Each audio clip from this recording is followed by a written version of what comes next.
Hey guys, welcome to source point. आज हम लोग डिस्कस करेंगे योजना मैगजीन जो कि हमारी मार्च मंथ की है।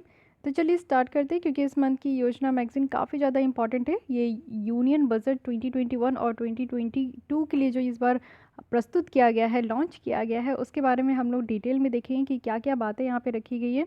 और आपके एग्जाम पॉइंट ऑफ व्यू से ये काफ़ी ज़्यादा इंपॉर्टेंट है। बजट इकोनॉमिक सर्वे, इसको मिस करके तो आप लोग को बिल्कुल नहीं जाना है। और बजट में कुछ भी नई बातें रखी गई है, कोई पुराने स्कीम पे अगर फिर से उसको एक्सटेंड किया गया है या फिर कुछ नया एलोकेशन हुआ है, तो वो सारे स्कीम्स आपके लिए एग्जाम पॉइंट ऑफ व्यू से बहुत ज़्यादा इंपॉर्टेंट हो जाते हैं। और कुछ नई चीज़ों के बारे में अगर बात हुई है तो उसे तो हम लोग को यहाँ पे देख कर ही चलना है। तो आइए देख लेते हैं इस बजट स्कीम की, बजट यहाँ पे मैगजीन की। तो अगर एक वीडियो में यह कंप्लीट नहीं हुआ तो इसका पार्ट सेकंड भी मैं लेकर आऊँगी। बजट अनाउंसमेंट इम्पैक्टिंग विमेन, जैसा कि आप लोग को पता है कि विमेन पे बहुत ज़्यादा फोकस किया जा रहा है। और तो इसमें देखते हैं कि क्या बातें की जा रही है। विमेन और हेल्थ सेक्टर के बारे में देखें तो आत्मनिर्भर स्वस्थ भारत योजना है। देखिए, आत्मनिर्भर भारत के अंदर जितने भी आत्मनिर्भर कर जो भी योजना आया है, वो सारी योजना आपके लिए एक्सट्रीमली इंपॉर्टेंट है। उसको आप लोग को वर्ड टू वर्ड कवर करनी है। और साथ ही प्रीलिम्स, यूपीएससी प्रीलिम्स में तो आपका बिल्कुल से क्वेश्चन आएगा, लेकिन मेंस में भी आपको लिखना होगा। तो अच्छे से इसको स्टडी करते हैं। आत्मनिर्भर स्वस्थ भारत योजना के बारे में देखते हैं। ये एक बहुत बड़ा अनाउंसमेंट किया गया है बजट में। और मेनली यहाँ पे जो हमारे विमेन है उनको यहाँ पे इम्पैक्ट करेगा। स्किल्ड, सेमी स्किल्ड या फिर ग्रामीण क्षेत्र में रहने वाली या अर्बन क्षेत्र में रहने वाली पार्टिसिपेंट्स और यहाँ पे बेनिफिशरीज, सबको यहाँ पे इसके अंदर आएंगे स्वास्थ्य भारत हेल्थ पर्सपेक्टिव के लिए। ओवरऑल आप देखोगे तो ये गोल है कि हमारे यहाँ जो हेल्थ इंफ्रास्ट्रक्चर है उसको बूस्ट करना है, और वो भी आगे आने वाले 6 सालों में। और इसके लिए टोटल जो अमाउंट रखा गया है 64,180 करोड़ रखा गया है। जब आप लोग बैंक वगैरह के एग्ज़ाम देते हो तो उसमें इस तरीके का आपसे डायरेक्ट अमाउंट भी पूछा जाता है, एलोकेशन फॉर पर्टिकुलर स्कीम, तो वो भी आपको याद रखना है। इससे क्या होगा कि हमारे जो प्राइमरी, सेकेंडरी और टर्शरी जो हेल्थ केयर सिस्टम है वो यहाँ पे बूस्ट हो पाएंगे। नेशनल इंस्टीट्यूशन जितनी भी एग्जिस्ट करी है हमारे कंट्री में वो और ज़्यादा मजबूत हो पाएंगे।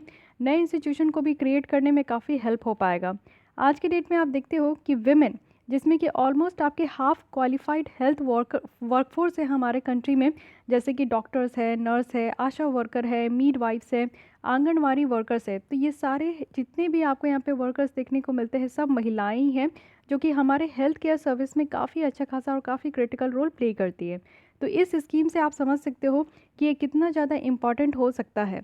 साथ ही साथ यहाँ पे प्रपोज जो हेल्थ केयर बिल है, जो national commission for allied health care professional bill है और national nursing and midwifery commission bill है, इसमें भी आप देखोगे कि यहाँ पे काफ़ी एबिलिटी है कि किस तरीके से डिफरेंशियल जेंडर नीड्स को यहाँ पे देखा जाएगा, जो भी ज़रूरत है उनके वॉइस को, उनके चॉइस को, और जो विमेन हेल्थ केयर फंक्शनरीज़ की जो एजेंसी है उन सब के द्वारा उनको इन्फॉर्म किया जाएगा।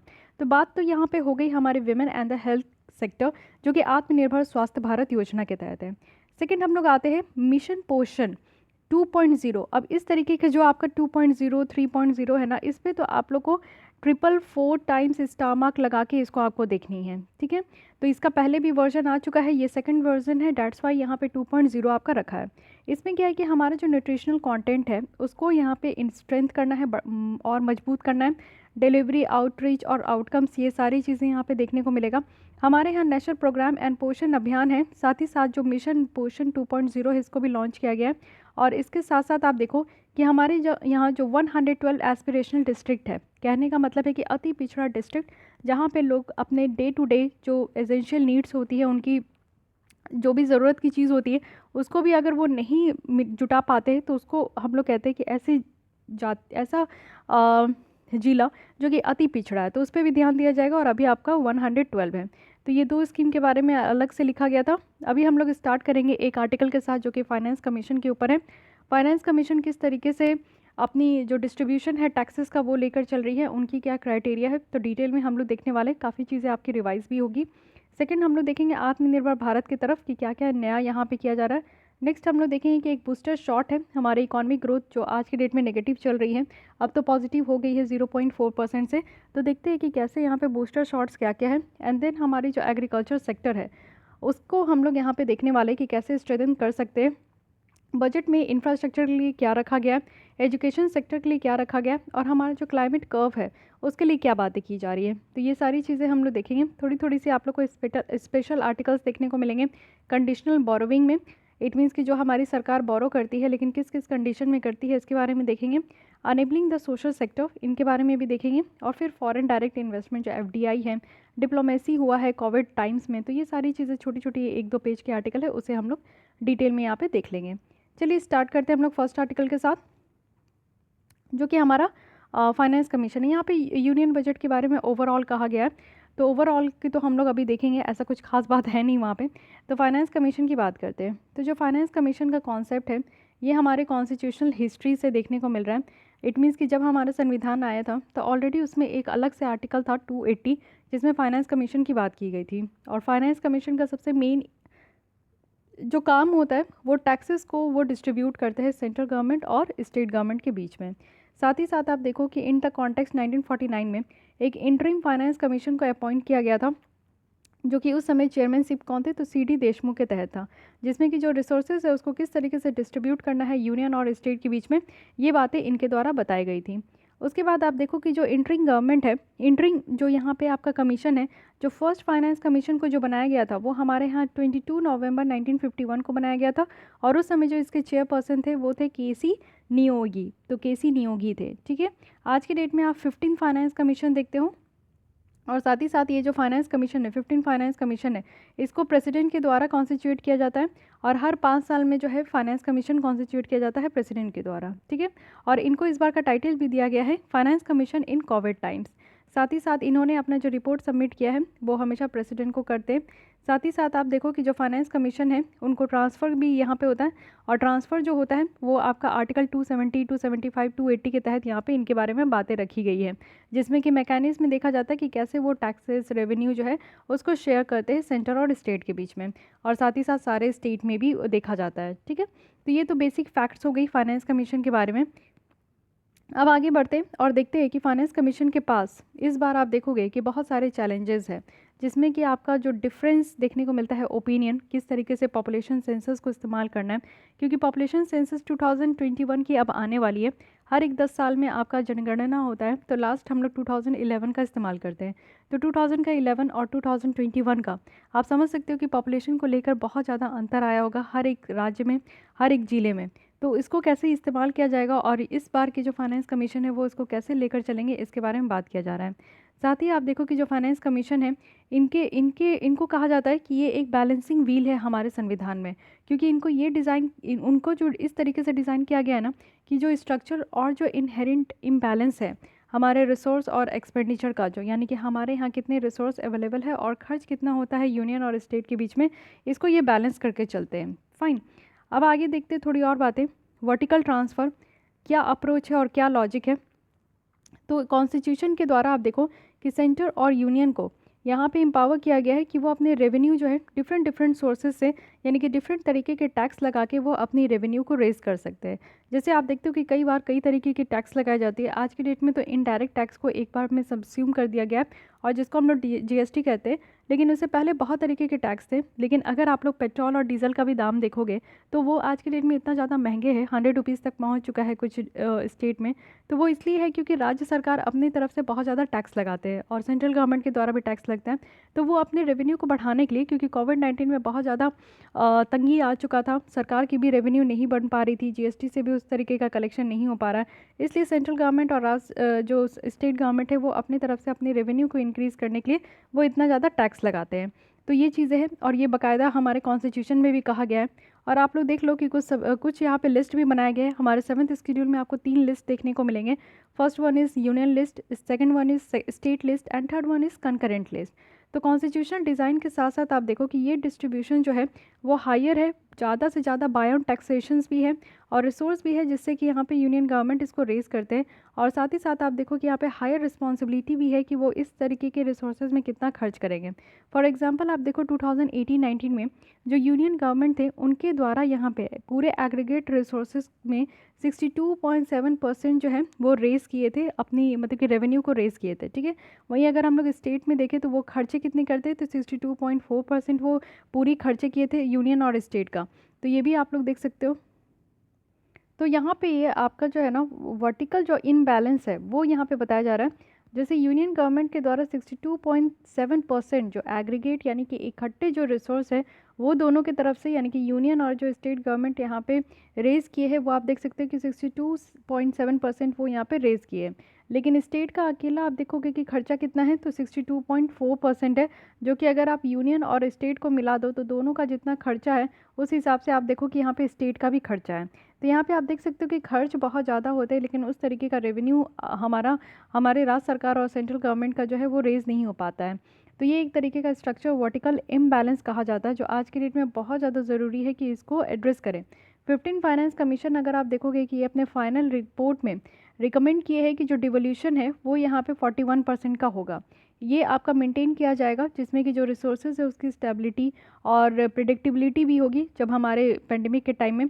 तो ये वर्टिकल जो डिवोल्यूशन है ये हमारे रिकमेंडेशन जो हमारे फर्स्ट रिपोर्ट में भी दिया गया था, क्योंकि 15 फाइनेंस कमीशन में आप देखोगे कि पहले क्या था 14 फाइनेंस कमीशन के द्वारा कि जो स्टेट को यहाँ पे शेयर जो डिस्ट्रीब्यूट करना था वो 42% करना था, ये 14 फाइनेंस कमीशन का था। 13 फाइनेंस कमीशन कितना रखे थे, तो स्टेट के शेयर के लिए ये 32% रखे थे, और 10% यहाँ पे 14 फाइनेंस कमीशन के द्वारा बढ़ा दिया गया था कि जितना भी टोटल टैक्स आएगा उसका 42% स्टेट को जाएगा।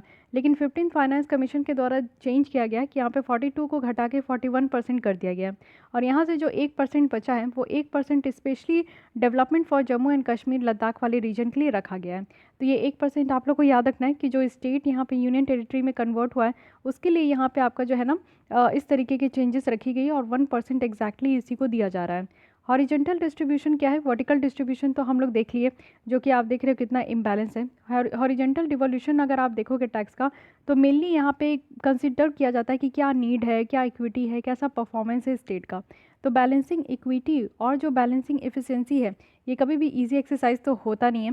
तो यहाँ पे डिफरेंट स्टेट अपने यहाँ डिफरेंट तरीके के उनका डेवलपमेंट होता है, डिफरेंट तरीके की उनकी नीड है, डिफरेंट तरीके का उनका जो है डिमांड है, तो उस बेसिस पे हॉरिजॉन्टल डिस्ट्रीब्यूशन होता है।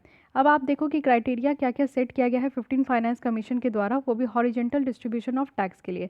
तो क्या क्या यहाँ पे क्राइटेरिया है ये आपको ध्यान रखना है। सबसे पहले पॉपुलेशन रखा गया है, तो पॉपुलेशन के लिए 15% वेटेज है। इट मीन्स कि जो राज्य अपने यहाँ पॉपुलेशन को ज़्यादा कंट्रोल कर रहे हैं उनको यहाँ पे 15% जो है वेटेज दिया जाएगा। एरिया है, कितना एरिया है, तो उसका भी 15% है। और किस राज्य में फॉरेस्ट और इकोलॉजी ज़्यादा है, जैसे आप देखते हो कि अरुणाचल प्रदेश, नॉर्थ ईस्ट वाला सारा एरिया, हिमालय रीजन आप देखो, वेस्टर्न घाट, ईस्टर्न घाट, तो यहाँ पे आपका जो फॉरेस्ट है वो ज़्यादा देखने को मिलता है। इनकम डिस्टेंस वो है 45%, आप देख सकते हो कि वेटेज दिया जा रहा है। टैक्स एंड फिजिकल एफर्ट्स आप देखो 2.5% का है। डेमोग्राफिक परफॉर्मेंस आप देखो तो 12.5% का है। इस तरीके से टोटल वेट कितना हो गया, 100 हो गया। तो यहाँ पे आपका ये सारे चीज़ों को डिवोल्यूट किया गया, ठीक है। ये हॉरिजेंटल डिस्ट्रीब्यूशन है, तो इसको ध्यान रखिएगा।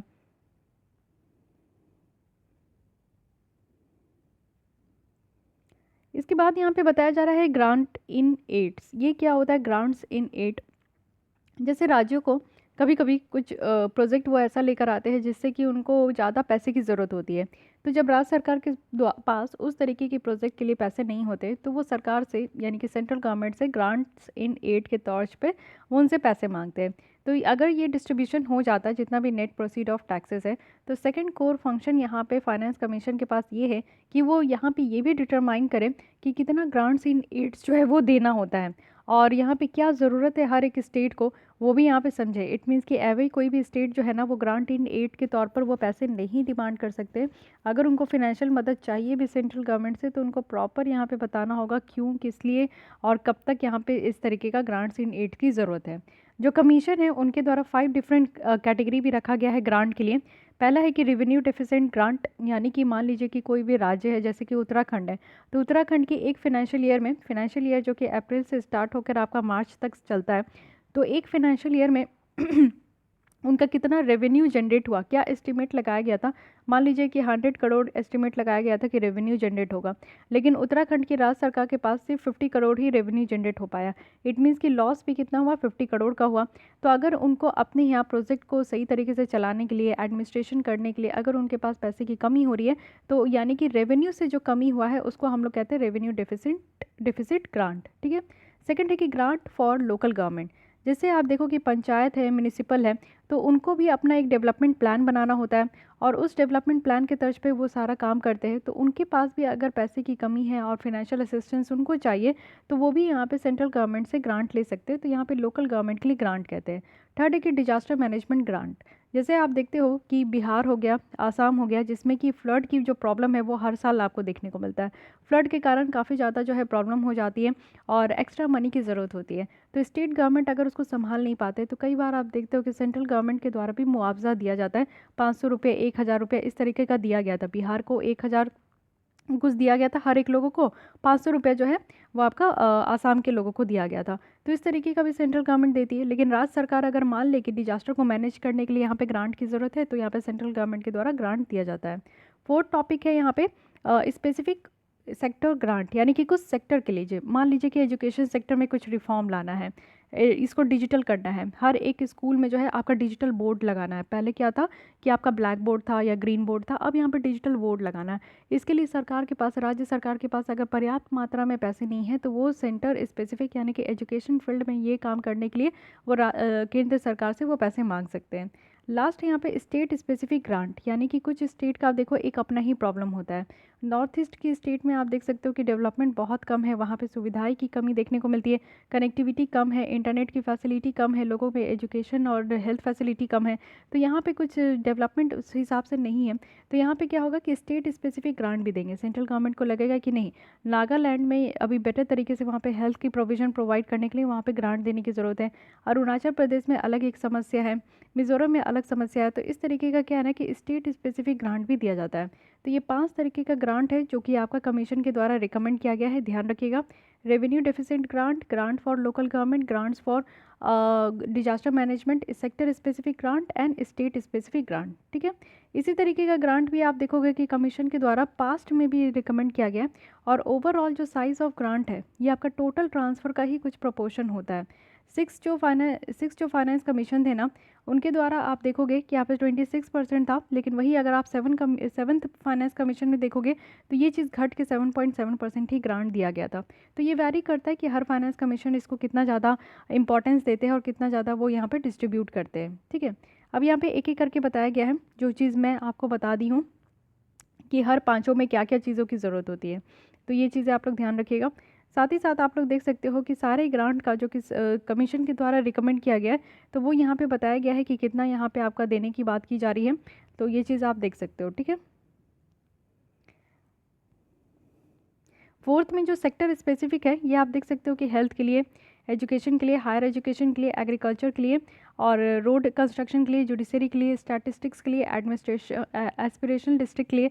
तो ये अलग अलग आपका यहाँ पे रखा गया है। ठीक है, कंक्लूजन में बताया जा रहा है कि जितने सारे रिकमेंडेशन यहाँ पे कमीशन के द्वारा बनाए गए वो अब तक बहुत अच्छे तरीके से काम किए हैं। यूनियन गवर्नमेंट को, स्टेट गवर्नमेंट को, लोकल बॉडीज़ को, ट्रेड बॉडीज़ को, पॉलिटिकल जो पार्टीज़ है, इकॉनमीज़ है, इन सबको बहुत ज़्यादा मदद हुआ है। और साथ ही साथ आप देखो कि यहाँ पे जो एडवाइजरी काउंसिल है उनसे भी मदद हुआ है। International national organisation, think tank है, हाई लेवल ग्रुप है जो कि हेल्थ सेक्टर्स में आपको देखने को मिलेगा। इससे हमारा हेल्थ सेक्टर्स जो है और भी ज़्यादा इम्प्रूव हुआ है। साथ ही साथ आप देखो कि चैलेंजिंग टाइम में जो कमीशन है वो भी यहाँ पे रिसोर्सेज को डिस्ट्रीब्यूट करने में बिलीव कर रहे थे, वो भी यूनियन और स्टेट के बीच में, और वो भी थर्ड टियर ऑफ गवर्नमेंट के लिए। तो इन सारी चीज़ों को, जितनी भी चैलेंजेस है उन सबको जो फाइनेंस कमीशन है वो बेटर तरीके से यहाँ पे उसको एड्रेस किए हैं। तो ओवरऑल ये बहुत अच्छा आर्टिकल था, थोड़ा आपका रिवाइज भी हो गया। अब आते हैं नेक्स्ट आर्टिकल में जो कि है आत्मनिर्भर भारत। तो इस बजट में आप देखोगे कि मेनली फोकस किया गया है कि अब इंडिया को सेल्फ रिलायंट होने की ज़रूरत है और जो हमारा वी शेप रिकवरी है वो भी यहाँ पे हो पा रहा है। वी शेप रिकवरी कहने का क्या मतलब है कि जैसे देखिए हमारा जो इकोनॉमिक ग्रोथ है, जब हमारा मार्च के मंथ में जब लॉकडाउन लगा था उसके बाद जो हमारा फर्स्ट क्वार्टर का इकॉनमिक ग्रोथ निकल कर आया था तो वो -23% था। उसके बाद आप देखो सेकंड क्वार्टर का क्या था, -7.8% था समथिंग। और अभी जाकर आप देखोगे कि कितना हुआ है, तो ये 0.4% हुआ है थर्ड क्वार्टर में। तो इट मीन्स कि हमारा नेगेटिव था, हम लोग नीचे जा रहे थे, लेकिन अब हम लोग अचानक से ऊपर आएंगे और कहा जा रहा है कि बहुत फास्ट रिकवरी हमारे कंट्री में होगा।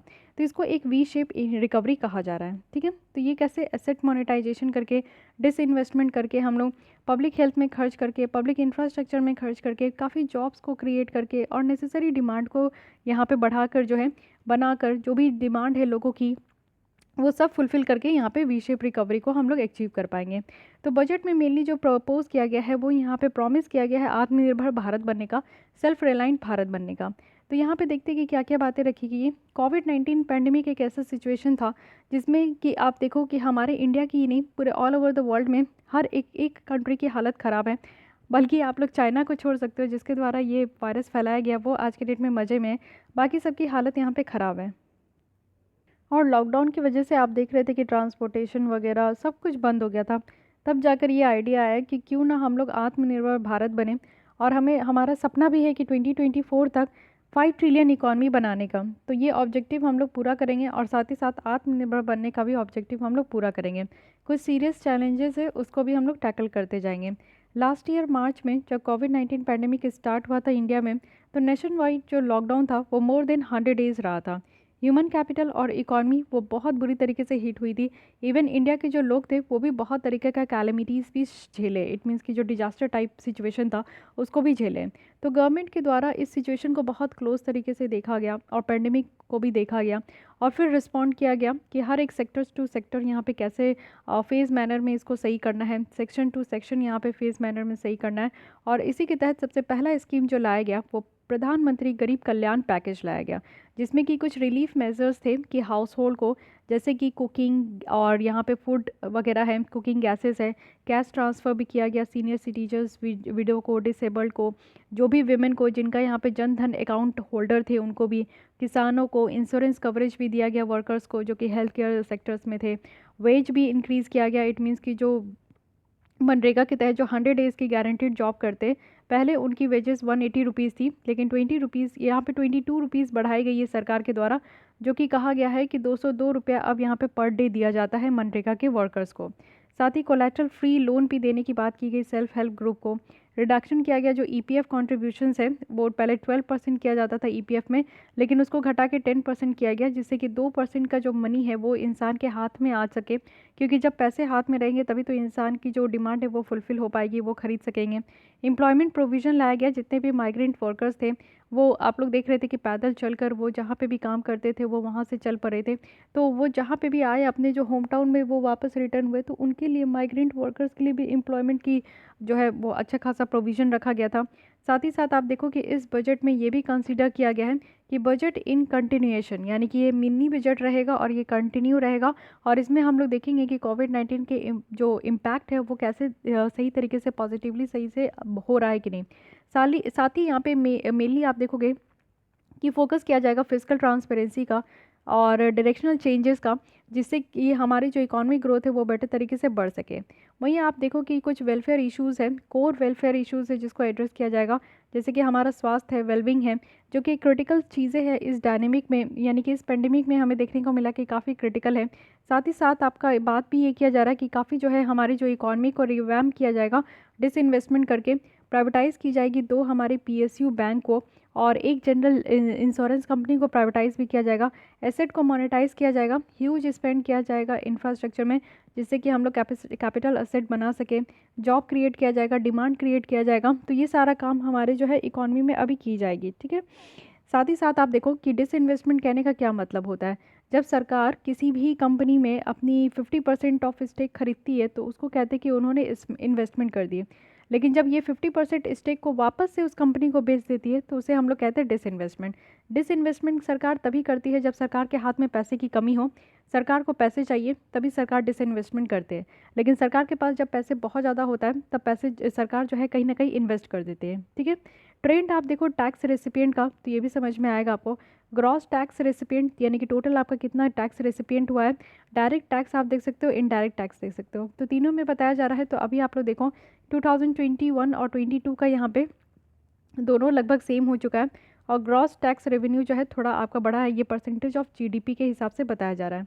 इस बजट में पहली बार आप देखोगे कि ये बजट ऐसा था जो कि पहली बार पेपरलेस बजट था, पेपर इसमें नहीं था, डिजिटल बजट इसको आप कह सकते हो। यूनिक फीचर्स भी यहाँ पे थे, रेवेन्यू प्रोजेक्शंस था, नो टैक्स रेट्स यहाँ पे थी, ट्रांसपेरेंट फिजिकल अकाउंटिंग थी। साथ ही साथ आप देखो कि फिजिकल डेफिसिट की सिचुएशन भी यहाँ पे एक्नॉलेज किया गया और उसी चीज़ को कैसे टैकल करना है इस पे भी बात की गई। साथ ही साथ जो है यहाँ पे आप देखो कि काफ़ी तरीके के जो बजट है उसमें आपके जो गवर्नमेंट को यहाँ पे जो रिजॉल्व्स है कि वो यहाँ पे क्या क्या प्रॉब्लम अराइज हुई है और उसको कैसे रिजॉल्व करना है, ये भी चीज़ों के ऊपर बात की गई है हमारे बजट में। साथ ही आप देखो कि जो प्रिंसिपल है हमारा मिनिमम गवर्नमेंट मैक्सिमम गवर्नेंस, यानी कि कम से कम लोग हो लेकिन ज़्यादा से ज़्यादा काम हो, ये जो फंडा यहाँ पे सरकार का चलते आ रहा है उसी पे फोकस किया जा रहा है। और एक रोड मैप बनाया जाएगा कि कैसे डिसइन्वेस्टमेंट करे और कैसे प्राइवेटाइजेशन करे, जो कि आपको पता है कि बहुत तेज़ी से सरकार के द्वारा ये काम किया जा रहा है। इस साल की जो पेंडेमिक है ना उससे कुछ क्राइसिस भी निकल कर आई है। साथ ही आप देखो कि गवर्नमेंट जो है वो डिजिटल पे ज़्यादा ध्यान दे रहे हैं, हम लोग भी ज़्यादा डिजिटल हो गए। डायरेक्ट इनडायरेक्ट टैक्स जो है वो भी यहाँ पे सरकार को मिल रहा है, लेकिन अब यहाँ पे सही तरीके से मिलेंगे। इट मीन्स कि डायरेक्ट इनडायरेक्ट टैक्स दोनों में घटाव हो गया था, दोनों यहाँ पे कम हो गए थे, जिसके कारण सरकार के पास जो रेवेन्यू है वो कम हो गया था। इस न्यू सिस्टम के अंदर आप देखो क्या है न्यू सिस्टम, तो फेसलेस सिस्टम है। और ये आपका जो एडमिनिस्ट्रेटिव सिस्टम था अब उसको फेसलेस सिस्टम के थ्रू इसको रिप्लेस किया जाएगा। इस न्यू सिस्टम के अंदर एक जो टैक्स पेयर है ना उनको यहाँ पे ऑफिसर के द्वारा एक्सेस किया जाएगा, वो कंट्री में कहीं पे भी हो। अगर आप डायरेक्ट टैक्स फिल करते हो इट मीन्स कि आप कुछ भी कमाते हो, तो अगर टैक्स स्लैब के अंदर आते हो तो उतना परसेंट आपकी इनकम के थ्रू आपको सरकार को देना होता है।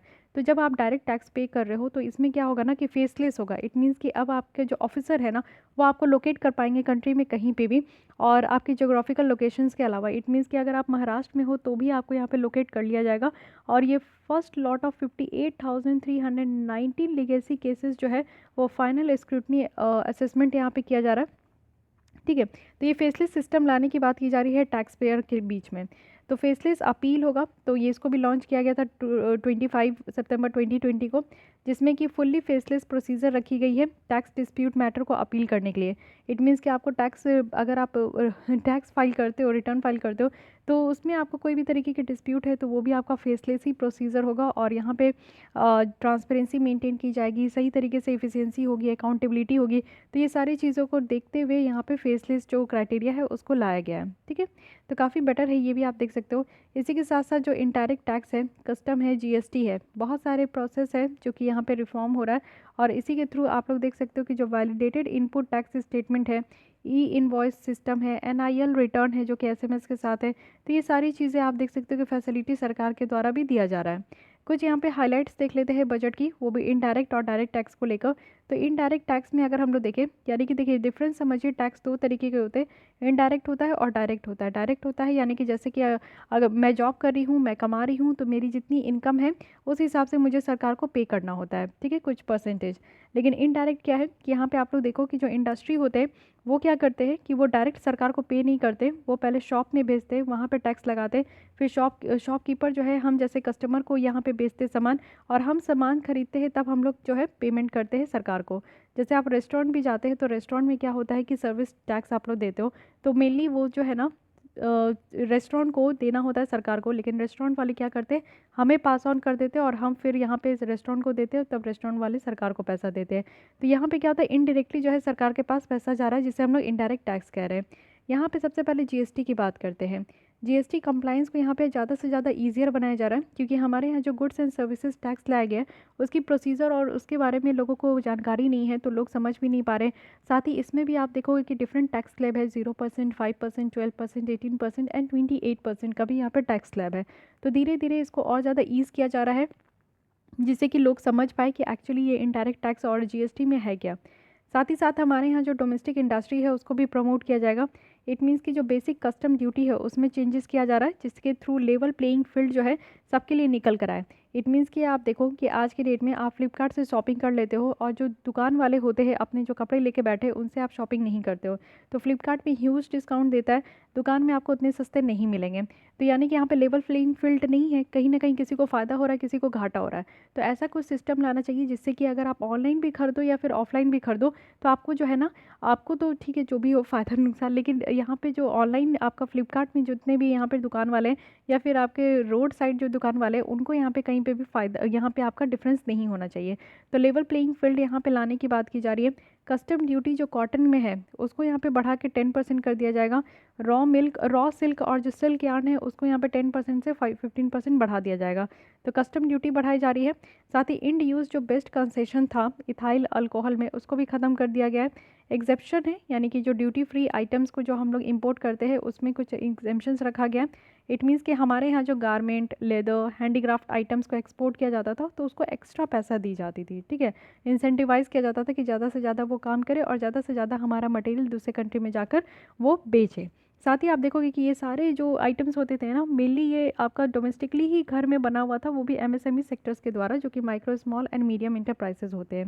साथ ही यहाँ पे कहा जा रहा है कि कुछ सर्टेन मेजर्स है उसको भी यहाँ पे लिया गया है जिससे कि जीएसटी के अंदर जो कंप्लाइंस है उसको इम्प्रूव कर सके। अच्छा, जीएसटी कब से आया है? तो जीएसटी जो यहाँ पे हमारे फोर्स में आया है वो 1 जुलाई 2017 को लाया गया था। रातों रात 12 बजे जो है मोदी जी के द्वारा उसको लॉन्च किया गया था। तो ये भी ध्यान रखिएगा, डेट भी कई बार आपसे पूछ लिया जाता है, स्टेट पीसीएस वगैरह अगर आप दे रहे हो तो, ठीक है।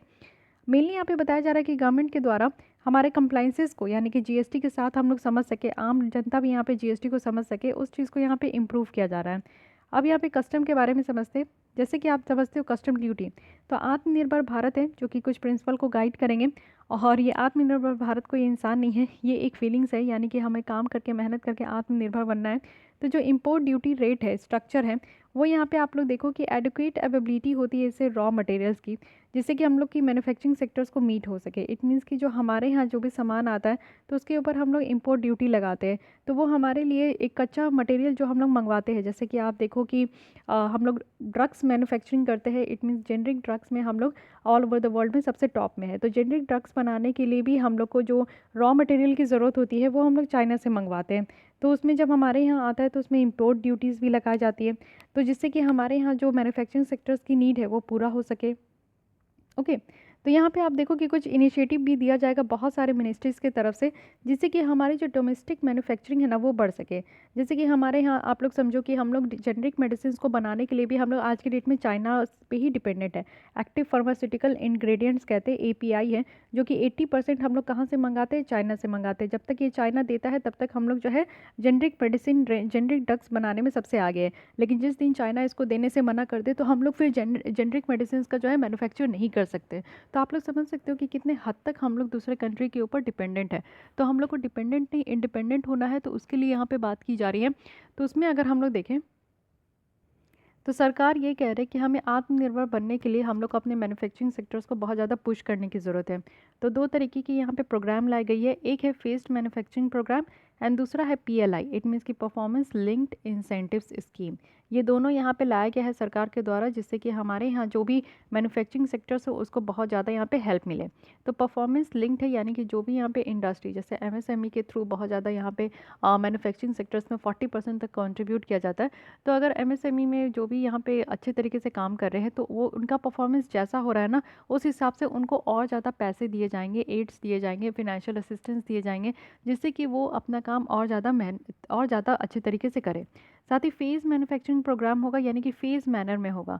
आप लोग देखो कि अगर हम लोग को एक्टिव फार्मास्यूटिकल इंग्रेडिएंट्स की ज़रूरत है और इसे हम लोग अपने कंट्री में अगर मैन्युफैक्चर करें तो एक फ़ेज़ मैनर में होगा, यानी कि फर्स्ट फेज़, सेकंड फेज़, यानी कि छोटे छोटे टुकड़ों में हम लोग मैन्युफैक्चर करेंगे, ठीक है।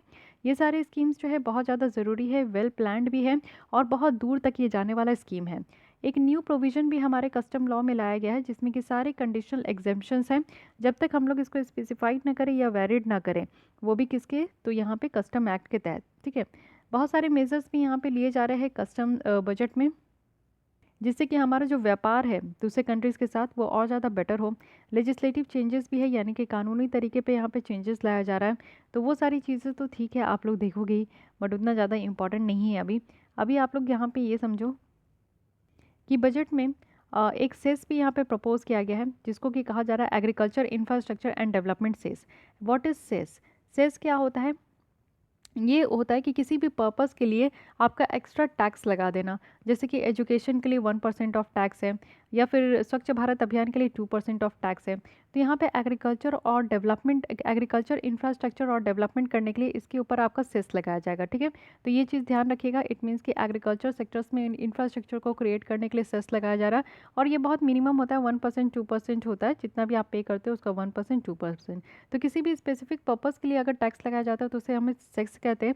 लेकिन उसके अलावा एक सरचार्ज होता है। Surcharge what is?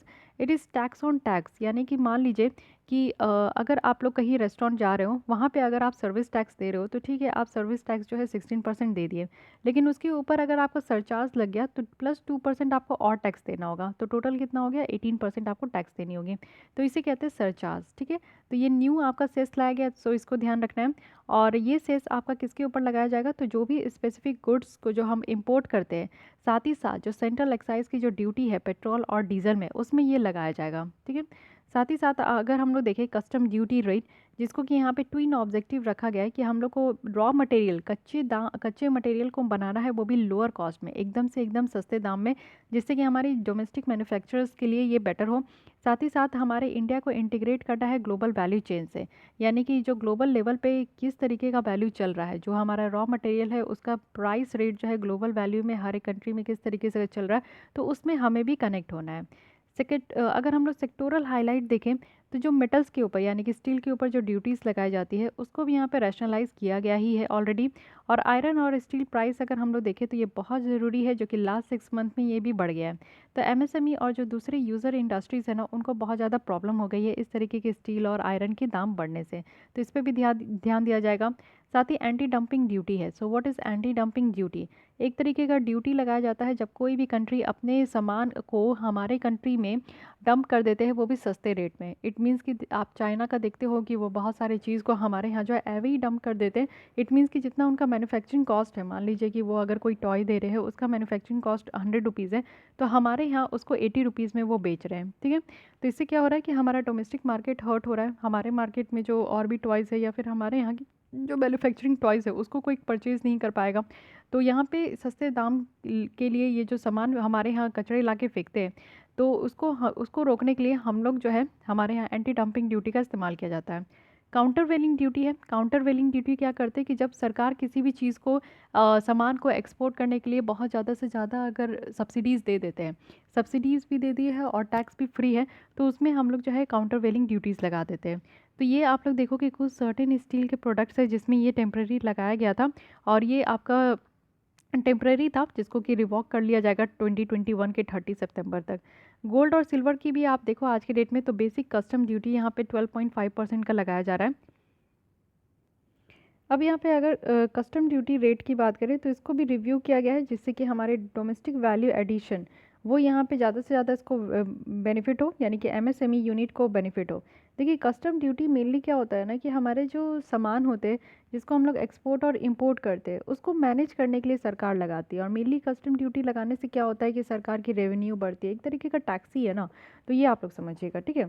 साथ ही साथ आप देखो कि कुछ सर्टेन की चेंजेस जो है वो भी यहाँ पे किया गया है, जिससे कि किसानों को भी फ़ायदा हो।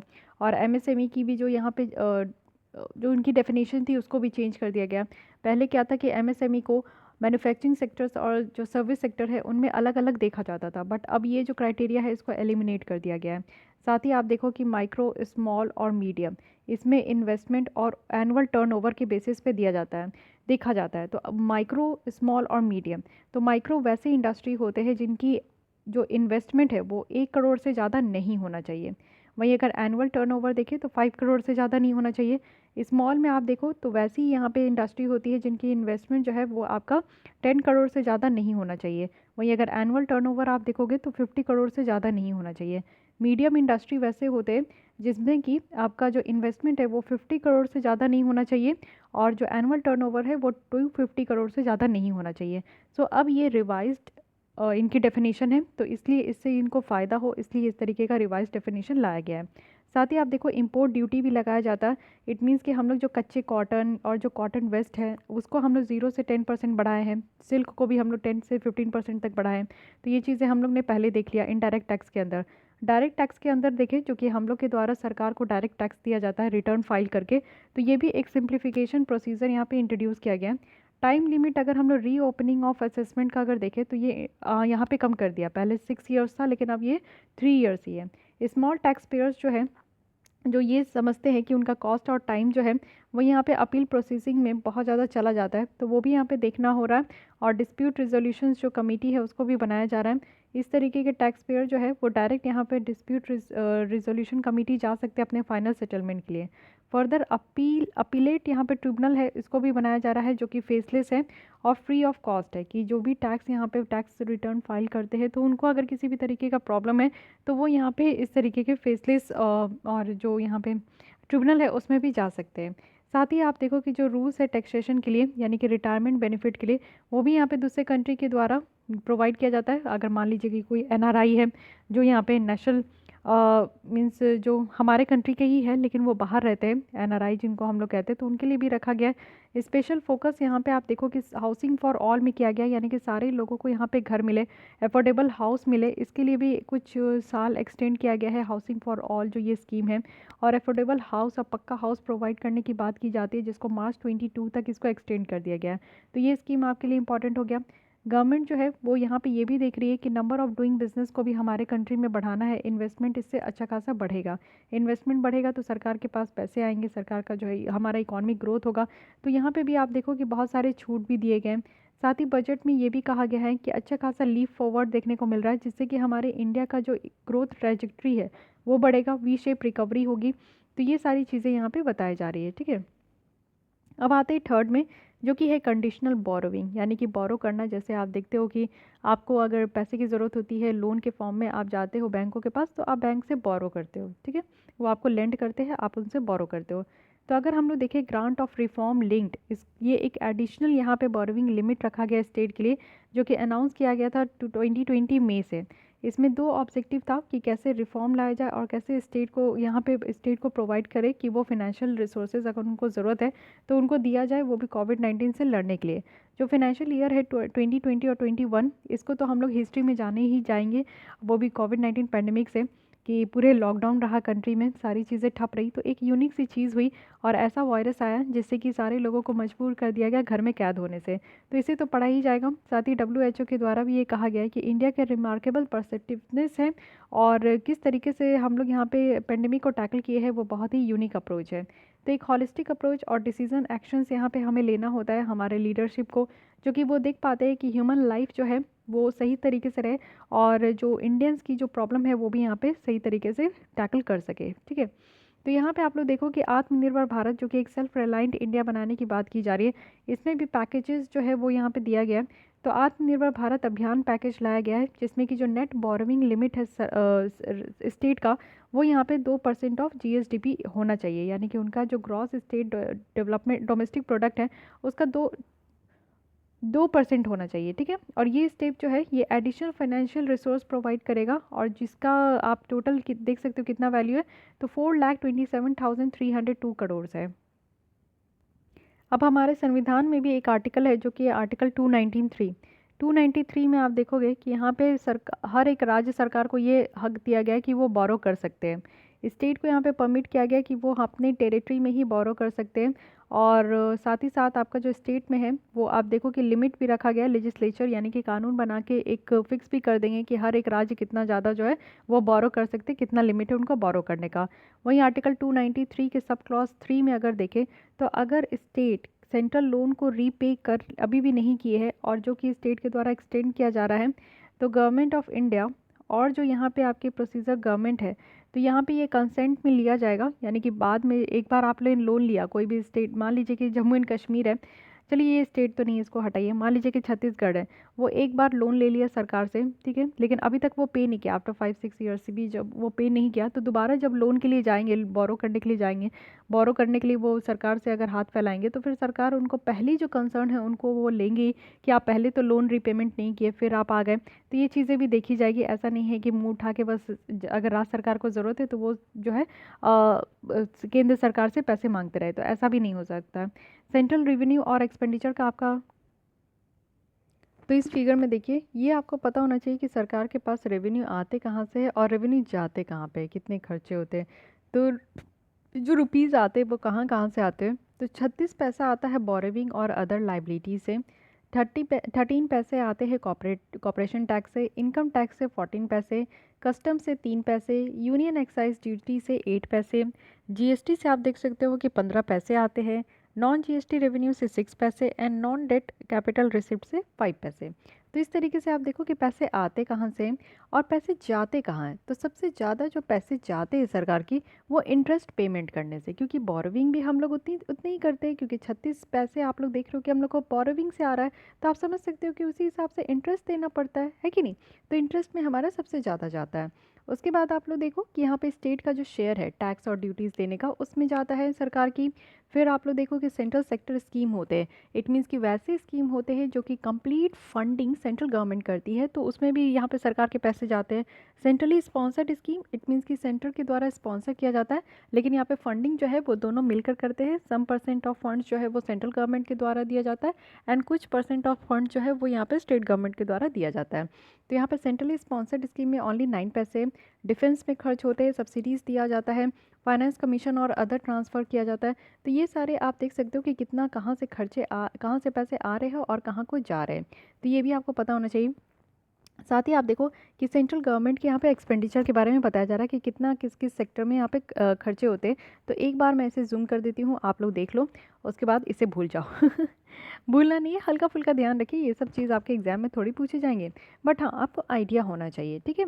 अब एक बहुत बड़ी आप लोग स्कीम सुने होंगे, one nation one ration card. हालांकि मैं इसको विजन आइज की जो मैगजीन डील करती हूँ उस पर मैं अलग से इसके लिए लेसन लाई हूँ, लेकिन one nation one ration card जिसमें आप समझ सकते हो कि एक कॉन्क्रीट एफर्ट्स लाया गया है यहाँ पे, जिसमें कि कोई एक स्टेट है, मैं इसे आपको एक लोकल लैंग्वेज में बता देती हूँ, इट मीन्स कि आम भाषा, जिसमें आप देखो कि मान लीजिए कि दो स्टेट है, महाराष्ट्र है और ये बिहार है। जैसे बिहार के जो लेबर होते हैं उनका क्या है कि उनको राशन बनाना, राशन कार्ड, जैसे लेबर नहीं, कोई भी अगर लोग हैं जो बीपीएल में आते हैं, बिलो पॉवर्टी लाइन, उनको राशन कार्ड दिया जाता है। तो वो राशन कार्ड अपना बनाते हैं, उनसे क्या होता है कि वो सब्सिडाइज रेट में उनको फूड ग्रेन्स प्रोवाइड किया जाता है सस्ते दामों पे, 1 रुपीज़ केजी, 2 रुपीज़ केजी, इस तरीके से उनको वीट हो गया, शुगर हो गया, तेल हो गया, ये सारी चीज़ें उनको दी जाती है, ठीक है। तो यहाँ पे क्या होता है कि अगर वो बिहार के हैं तो वो राशन कार्ड बिहार का बनाए। पहले क्या होता था कि अगर वो महाराष्ट्र चले गए काम करने, माइग्रेंट लेबर के जैसा वो अगर काम करने महाराष्ट्र चल गए, तो महाराष्ट्र में उनको बिहार का जो राशन कार्ड था उनके थ्रू उनको सब्सिडाइज रेट में राशन नहीं मिलते थे, उनको वहाँ का महाराष्ट्र का राशन कार्ड बनाना होता था। अब आप समझ सकते हो आधार कार्ड बनाने के लिए आप कितना दौड़े हो, एक तो एक बार बनाओ, उसमें कुछ उन लोग की गड़बड़ी हो जाती, मिस्टेक्स हो जाती, स्पेलिंग मिस्टेक, फिर आप करेक्शन के लिए दो। तो इस तरीके से जो आप लोग सोचो, हम लोग को इतना प्रॉब्लम होता है, लेकिन जो लोग जिनको पता भी नहीं है कि राशन कार्ड कहाँ बनाना है, कैसे बनाना है, वो बस काम ढूंढने के चक्कर में वो निकल जाते हैं, उन लोगों को कितनी परेशानी होती होगी, है कि नहीं।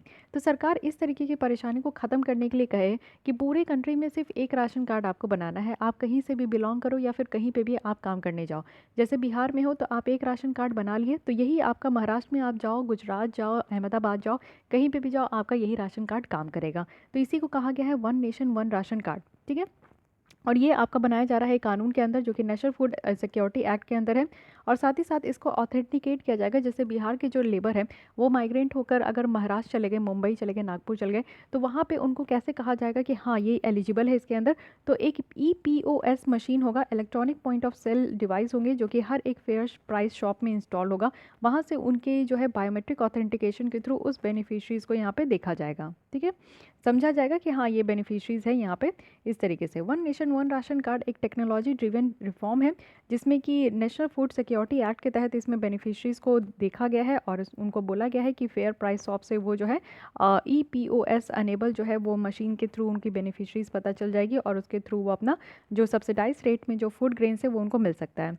ये रिफॉर्म स्पेशली आप देखो जो माइग्रेटरी पॉपुलेशन है, जैसे लेबरर हो गए, डेली वेजेस के हो गए, अर्बन पुअर हो गए, जैसे रैक पिकर्स है जो कचरे चुनते हैं, स्ट्रीट डवेलर्स है, टेम्प्रेरी वर्कर्स है, अनऑर्गेनाइज्ड और डोमेस्टिक वर्कर्स है, इन सब के लिए बहुत ज़्यादा बेनिफिशियल होगा। साथ ही साथ यहाँ पे आप देख सकते हो कि आधार अनेबल भी है, आधार कार्ड को भी इससे लिंक किया जाएगा।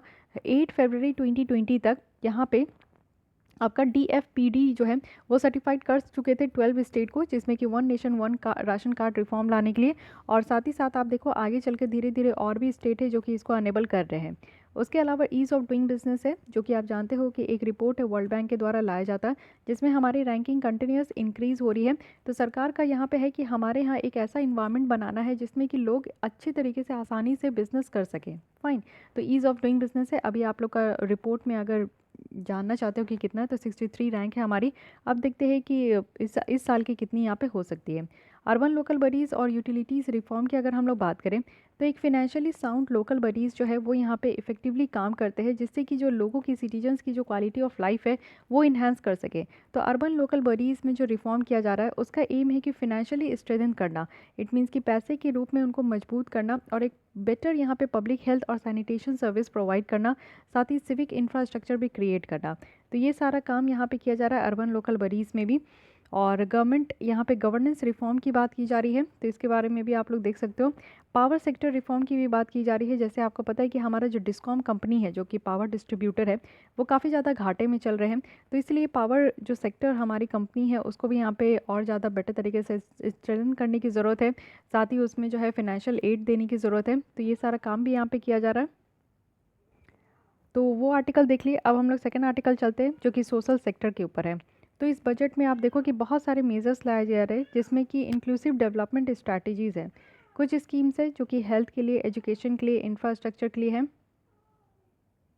तो मेनली इन सारे सेक्टर्स में ध्यान देने से ये समझ में आ रहा है कि इंक्लूजन और ग्रोथ को प्रायोरिटी दिया जा रहा है। ओके, तो ये एक बहुत अच्छी आर्टिकल है, इसको हम लोग कल स्टार्ट करेंगे और जो rest of the important topic है उसे भी हम लोग कंप्लीट कर लेंगे। ठीक है, तो यहाँ पे आप लोग लगे रहिए। और जितनी भी विज़न है इसकी मैगजीन्स है, आपको डिटेल तो मिल ही जा रहा है उसकी लेसन। साथ ही साथ विज़न है इसके टेस्ट सीरीज़ भी आप ज्वाइन करना चाहते हो तो आप लोग ज्वाइन कर सकते हो। ऋषिका CH 77 पे मेल कीजिए, आपको डिटेल बताया जाएगा टेस्ट सीरीज़ की। यहाँ पे 4 आज आपकी जो है 4 टेस्ट हो चुकी है, तो 5th टेस्ट स्टार्ट होगा। हर संडे और हर वेंसडे यहाँ पे आपकी टेस्ट होती है, तो आप लोग ज्वाइन कर सकते हो। मल्टीपल टाइम्स आप लोग एक ही वीडियोस को देख सकते हो। तो मिलते हैं हम लोग नेक्स्ट पार्ट में। और आपको अगर ये लेसन अच्छी लगती है तो मुझे मोटिवेट करने के लिए बस एक लाइक कर दीजिए।